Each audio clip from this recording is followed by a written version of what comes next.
So today's subject is financial accounting. First, we will see the syllabus. These are the 6 topics that we have to learn. First is introduction to company accounts. Second is issue of shares, then issue of debentures. Fourth chapter, redemption of preference shares. Fifth chapter, redemption of debentures. Sixth chapter, profit prior to incorporation. So आपल्याला 6 topic आहेत. या 6 topic पैकी 3 topic जे आहेत हे theory topic आहेत आणि 3 topic जे आहेत हे त्याच्यावर प्रॅक्टिकल सम्स आपल्याला सॉल्व्ह करायचे आहेत. पहिले 3 जे टॉपिक आहेत, introduction to company accounts, issue of share, issue of debenture, हे पहिले 3 जे टॉपिक आहेत हे थिअरी टॉपिक आहेत.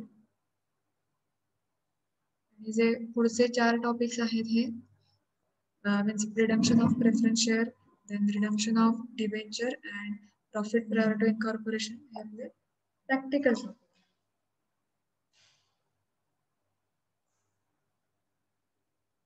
पर्यंत सगळ्यांना सगळं क्लिअर आहे? Yes, ma'am. Yes, ma'am.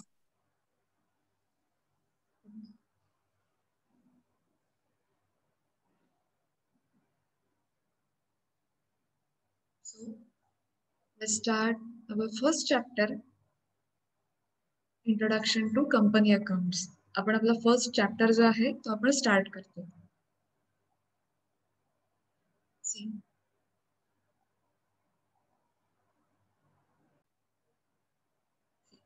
So first chapter is introduction to company accounts. First we will say what is company. The term company means a group of persons associated for some common purpose. The purpose may be business, sport, research, then charity, etc. Company म्हणजे काय म्हटलं तर it is group of persons. हे काही group of person एकत्र आलेले असतात आणि तिथे त्यांचं जे पर्पज आहे एका कॉमन पर्पज फुलफिल करण्यासाठी ते एकत्र येऊन तिथे कंपनी जी आहे ही स्टार्ट केलेली असते किंवा ती एस्टॅब्लिश केलेली असते. मग त्यांचा पर्पज हा बिझनेस पर्पज असेल. काही लोक जे आहेत ही बिझनेस करण्यासाठी एकत्र येऊन त्यांनी कंपनी स्टार्ट केली असेल.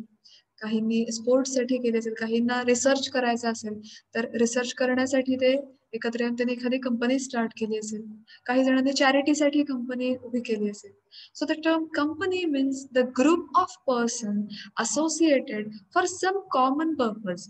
म्हणजे ते ग्रुप ऑफ पीपल जे आहेत, ग्रुप ऑफ पर्सन्स जे आहेत त्या सगळ्यांचं एक कॉमन ऑब्जेक्टिव्ह आहे किंवा एक कॉमन पर्पज आहे की तो पर्पज फुलफिल करण्यासाठी, तो जो हेतू आहे, ते जे उद्देश आहे ते फुलफिल करण्यासाठी इथे ते सगळेजण एकत्र आलेले आहेत. Company means a company registered under Companies Act 2013. Company म्हणजे काय तर अशी कंपनी की जिचं रजिस्ट्रेशन हे इंडियन कंपनीज ऍक्ट 2013 मध्ये झालेलं आहे. A company usually has the word limited as a part of its name. Usually आपण जे कंपनीजची नावं बघतो यामध्ये लिमिटेड हा शेवटी वर्ड असतो. Like Reliance limited, then Bharat Petroleum limited असं किंवा अजून बऱ्याच साऱ्या कंपनी असतील. त्या कंपनीजच्या नावापुढे लिमिटेड हा वर्ड दिसतो.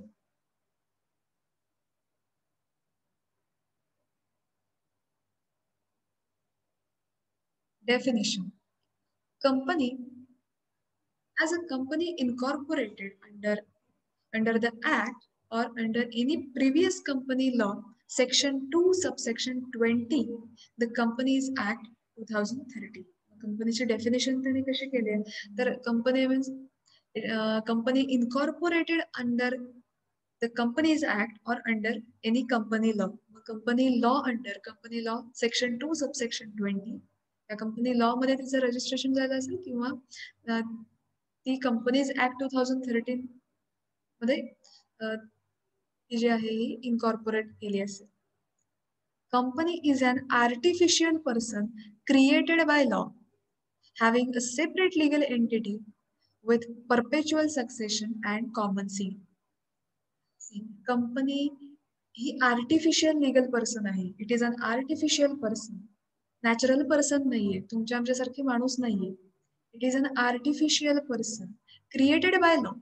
हे लॉने क्रिएट केलेलं आहे. मीन्स कंपनी, आता कंपनी ही आर्टिफिशियल पर्सन आहे. हे कशामुळे आपण समजू शकतो, तर हे लॉच्या दृष्टिकोनातून इथे बघितलेलं आहे.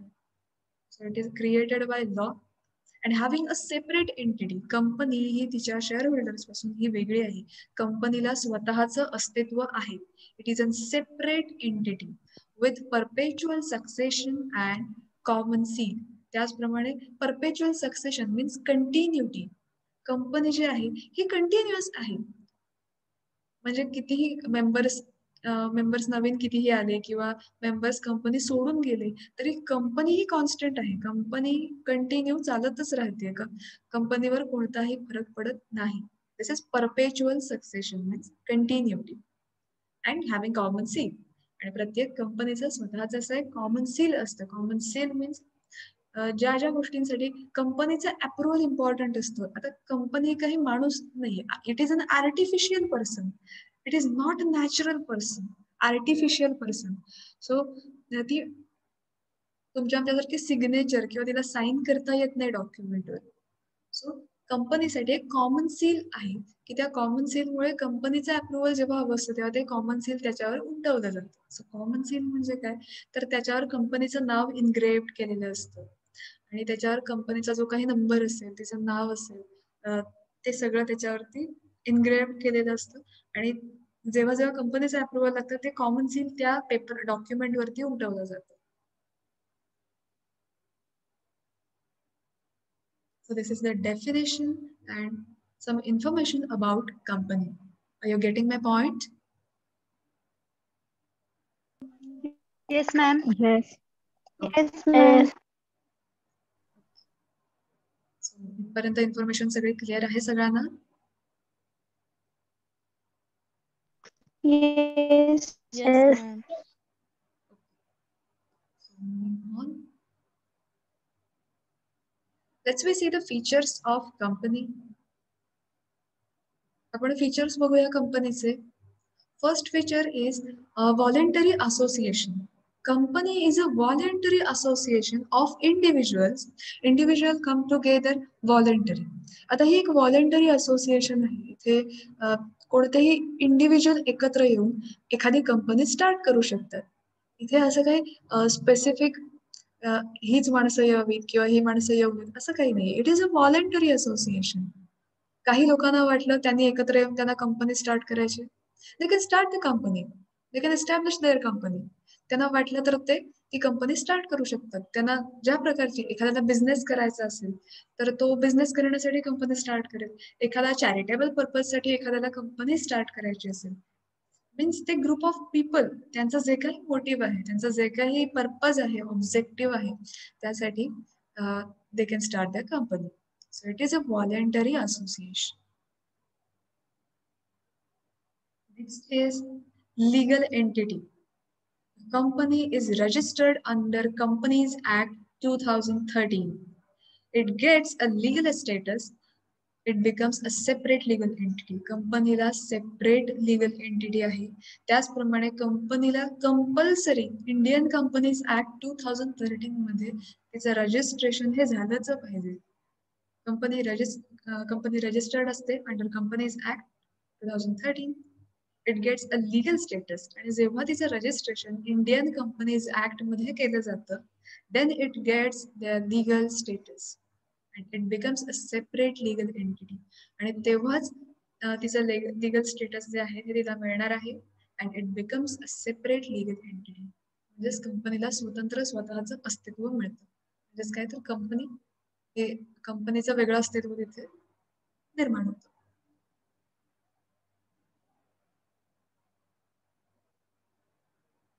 Next feature is perpetual succession. A company is a continuous organization. See, it is a never ending process. आता ही जी प्रोसेस आहे किंवा ही जी कंपनी आहे ही कंटिन्युअस चालू आहे. तिच्यामध्ये कंटिन्युटी आहे. It is not close down unless permits. It continues its operation year after year. Members may come, members may go. The law company continues its operation till the law says no. परपेच्युअल succession मध्ये इथे काय म्हटलंय तर company जी आहे ही continuous organisation आहे, हिच्यामध्ये continuity आहे. व कितीही मेंबर येऊ, मेंबर्स मे कम, मेंबर्स मे गो, मेंबर्स कितीही येऊ, कितीही मेंबर कंपनी सोडून गेले तरीही कंपनी चालूच राहणार. कधीपर्यंत तर जेव्हा कायद्याने किंवा जो लॉ आहे त्याने जेव्हा जोपर्यंत ही कंपनी बंद करा किंवा लॉ सेज नो म्हणजेच काय तर एक कायद्याच्या दृष्टीने जर कायद्याने सांगितलं की येस आता कंपनी बंद करायची आहे तरच ती कंपनी बंद होऊ शकते. तोपर्यंत कंपनी ही इयर आफ्टर इयर चालूच आहे. Next is free transferability of shares. Shares of public company are freely transferable from one person to another person. See, public company मध्ये जे शेअर्स आहेत ते इझिली किंवा फ्रीली आपण ट्रान्सफर करू शकतो from one person to another. एका person कडून दुसऱ्या पर्सन कडे जे शेअर्स आहेत हे आपण इझिली आणि फ्रीली ट्रान्सफर करू शकतो. But what about private company? Private कंपनीमध्ये याच्यावरती रिस्ट्रिक्शन्स येतात. पब्लिक कंपनीमध्ये फ्रीली आपण ट्रान्सफर करू शकतो. आता कंपनीमध्ये सुद्धा प्रकार आहेत, private company, public company. Public company ज्यामध्ये गव्हर्नमेंटचं इंटरव्हेन्शन असतं. सो इथे पब्लिक कंपनीमध्ये आपण जे शेअर्स आहेत ते इझिली आणि फ्रीली ट्रान्सफर करू शकतो from one person to another. Hence the membership goes on changing. मग जेव्हा असे शेअर्स जे आहेत हे फ्रीली ट्रान्सफरेबल केले जातात, फ्रीली ट्रान्सफर करता येतात, त्या मेंबरशिप मध्ये सुद्धा चेंजेस होतात. So hence the membership goes on changing. But what about private company? Private कंपनीमध्ये जे शेअर्स आहेत त्यांच्या ट्रान्सफरॅबिलिटीवर रिस्ट्रिक्शन्स येतात बरेचदा. Next point is common seal. Company is not natural person. See, company, it is an artificial legal person, but it is not natural person. Company ही artificial legal person आहे, परंतु ती नॅचरल आणि ती नॅचरल पर्सन नाहीये, तुमच्या आमच्यासारखी माणूस नाही. It is an artificial person. Company has its common seal. It is a seal which act as a signature of company. आता हे कॉमन सील म्हणजे काय आहे? तर हे it is act as a signature. जशी प्रत्येक पर्सनची, नॅचरल पर्सन तुमच्या आमच्यासारखी माणसं, आपण आपली आयडेंटिटी आपण सिग्नेचर करू शकतो. जसे माणसं सिग्नेचर करू शकतात तसं कंपनीचं कॉमन सील असतं. म्हणजेच काय तर त्या कॉमन सील वरती कंपनीचे काही डिटेल्स, कंपनीचं नाव, तिचा नंबर, या गोष्टी तिथे मेन्शन केलेल्या असतात, त्यावर इनग्रेव्ड केलेल्या असतात. सो जेव्हा कंपनीचे डॉक्युमेंट्स जे काही असतील मग त्यासाठी अप्रुव्हल हवं असेल कंपनीचं, तेव्हा हे कॉमन सील तिथे यूज केलं जातं. So it is put on all the documents which require signature of company. जेव्हा कंपनीची सिग्नेचर तिथे मॅन्डेटरी असते, गरजेची असते, किंवा सिग्नेचरची तिथे रिक्वायरमेंट असेल, तेव्हा हे जे कॉमन सील जे आहे हे यूज केलं जातं. It is optional for companies to have common seal. Amendment act 2015. आता इंडियन कंपनीज ऍक्ट हा 1956ला 1956चा आहे, पण त्याच्यामध्ये अमेंडमेंट्स होत, त्याच्यामध्ये बऱ्याचशा काही चेंजेस होत. आता 2013ला पण त्याच्यामध्ये अमेंडमेंट झाले. आता हे एक नवीन सेंटेन्स इथे ऍड केलंय. It is optional for companies to have a common seal. आता कॉमन सील हे त्याने काही कंपल्सरी केलेलं नाहीये, इट इज ऑप्शनल. आणि ही अमेंडमेंट झालेली आहे 2015ला. इथे आपले 5 फीचर्स कम्प्लीट झालेले आहेत. बघा सगळ्यांना समजलेत का सगळे features? Yes ma'am. Yes ma'am. कोणाला काही डाऊट्स आहेत यामध्ये? नो. नाही. पुढचे फीचर्स आहेत हे कंटिन्यू करूया. Next is limited liability. Liability of members is limited to the value of shares purchased. आता कंपनीमध्ये लायबिलिटी जी आहे ही मेंबर्सना लिमिटेड असते. म्हणजेच का, आता एक सोपा पॉईंट लक्षात ठेवायचा तर ज्या मेंबरचे जेवढे शेअर्स असतील त्याची लायबिलिटी फक्त तेवढीच असते, त्यापेक्षा जास्त किंवा त्यापेक्षा कमी ही नसते. So even if the company is heavily indebted in the liability of the company, it is and not of the shareholder. मग कंपनीची लायबिलिटी खूप कितीही असली तरी शेअर होल्डर्सची लायबिलिटी किती असते, तर त्याचे जेवढे शेअर्स आहेत तेवढीच त्याची लायबिलिटी असणार आहे.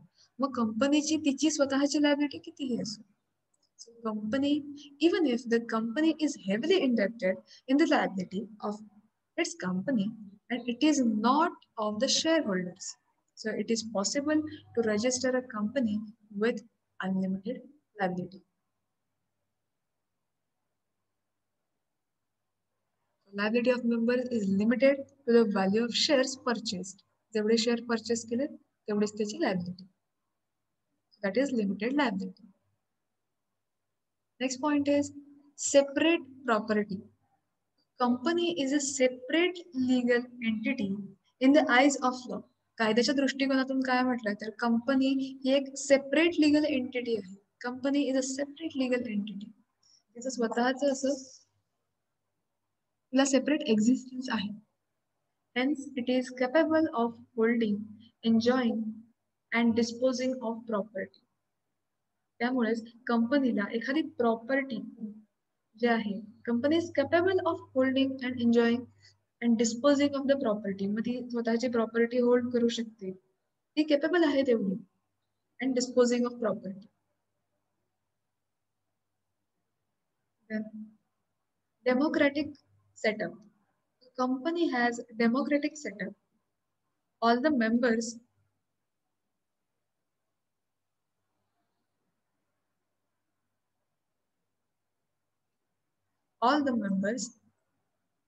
have right to elect their representative on board. The small body elected by the shareholder to manage the company. It improves the quality of management of company. Democratic setup means इथे कंपनीची जी काही managing body असते तर त्यावरती किंवा board of directors असते. मग इथे प्रत्येकाला जे काही राईट्स आहेत ते दिलेले आहेत. Then all members have a right to elect their representative on board. प्रत्येक मेंबरला स्वतःचा representative the board of director जे आहेत हे अपॉइंट करण्यासाठी इलेक्शन किंवा त्यांनी वोटिंग घेतलं असेल तर प्रत्येकाला राईट आहे की त्यांनी त्याचा रिप्रेझेंटेटिव्ह बोर्डसाठी सिलेक्ट करण्याचा. The small body elected by the share holders manage the company. त्याचप्रमाणे एक काही छोटी कमिटी किंवा एखादी स्मॉल बॉडी तिथे इलेक्ट केलेली जाते, तिथे अपॉइंट केली जाते to manage the company and hence it improves the quality of management. मग त्या कंपनीचे जे काही मॅनेजमेंट आहे हे इम्प्रूव्ह करण्यासाठी ह्या काही छोट्या कमिटीज किंवा हे जे काही बोर्ड आहे हे ठरवलं जातं, हे तिथे अपॉइंट केलं जातं. Democratic setup.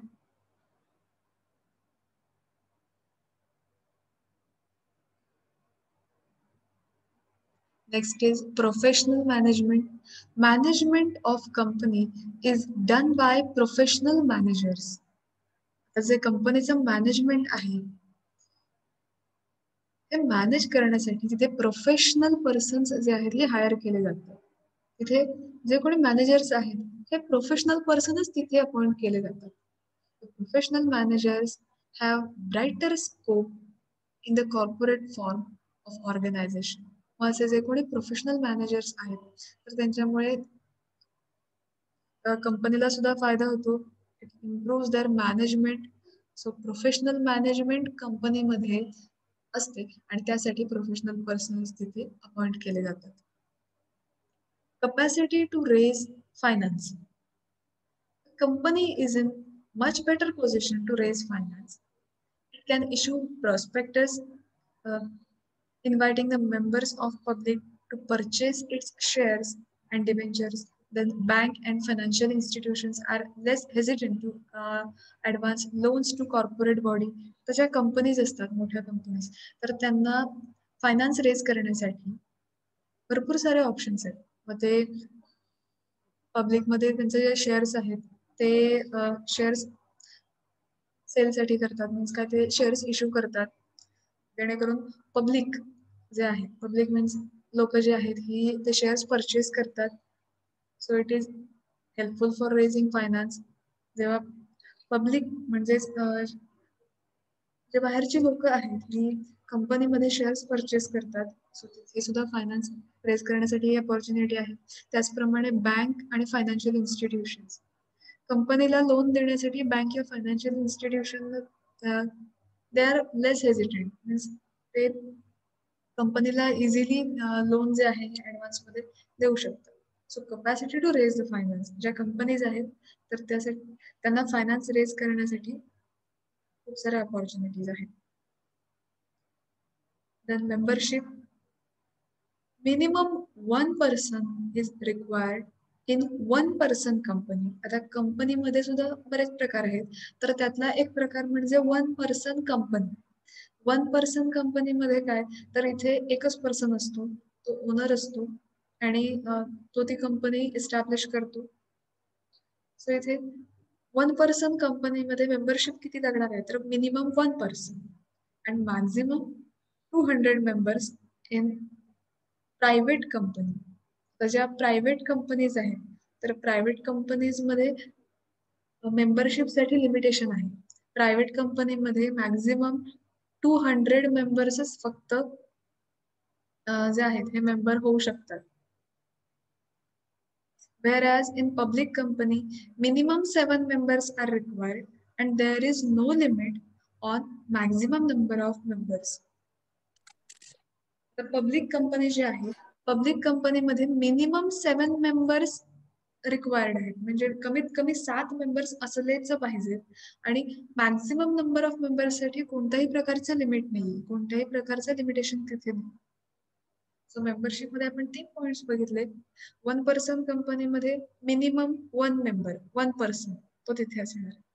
प्रायव्हेट कंपनीमध्ये maximum 200 members, minimum 2 and maximum 200. And then public कंपनीमध्ये मिनिमम 7 मेंबर्स अँड मॅक्झिमम साठी कोणत्याही प्रकारचं लिमिट नाहीये पब्लिक कंपनीमध्ये. So these are the features of company. बघा सगळ्यांना फीचर्स समजलेत का? मला काही डाउट्स आहेत यामध्ये? No, ma'am. सगळ्यांना फीचर्स No. क्लिअर झाले?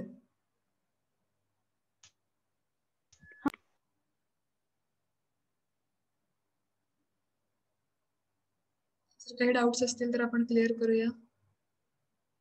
Anyone has doubt?